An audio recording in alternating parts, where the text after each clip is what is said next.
একটি গ্রামে ভীষণ স্বার্থপর একজন লোক ছিল।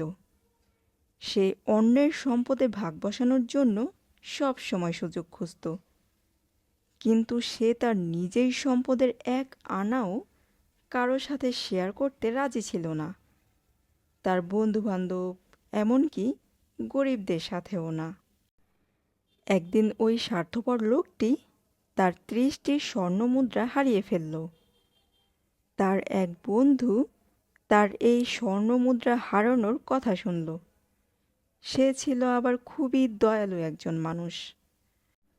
ঘটনাক্রমে বন্ধুটির মেয়ে রাস্তায় ওই ৩০টি স্বর্ণমুদ্রা কুড়িয়ে পেল।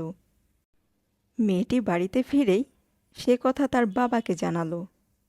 মেয়েটির বাবা বলল, এটা নিশ্চয়ই তার বন্ধুর হারিয়ে যাওয়া স্বর্ণমুদ্রা।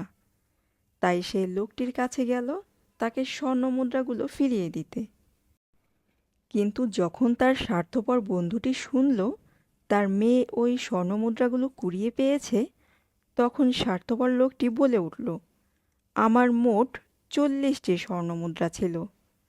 তোমার মেয়ে নিশ্চয়ই এখান থেকে 10টি স্বর্ণমুদ্রা সরিয়ে ফেলেছে। তাই আমাকে তোমার ৪০টি স্বর্ণমুদ্রাই ফেরত দিতে হবে। এ কথা শুনে লোকটি রেগে গেল এবং স্বর্ণমুদ্রাগুলো সেখানে রেখে চলে গেল। কিন্তু স্বার্থপর বন্ধুটি ছিল নাছোড়বান্দা।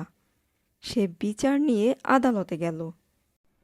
বিচারক তার অভিযোগ মন দিয়ে শুনল এবং সেই বাবা ও তার মেয়েকে ডেকে পাঠালো। যখন তাদের নিয়ে আসা হলো, তখন সে মেয়েটিকে জিজ্ঞাসা করল যে সে কতটি স্বর্ণমুদ্রা পেয়েছিল। মেয়েটি জানালো সে 30টি স্বর্ণমুদ্রা পেয়েছে। বিচারক আবার স্বার্থপর লোকটিকে জিজ্ঞাসা করল সে কতটি মুদ্রা হারিয়েছিল।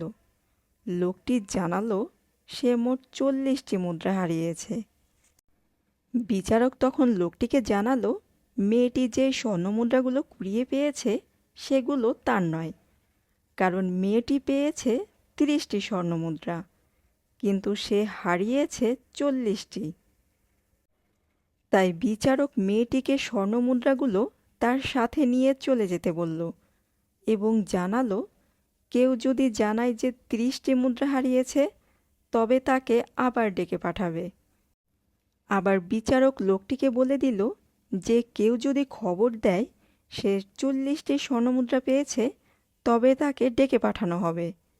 তখন সাথে সাথে স্বার্থপর লোকটি স্বীকার করল সে এতক্ষণ মিথ্যা কথা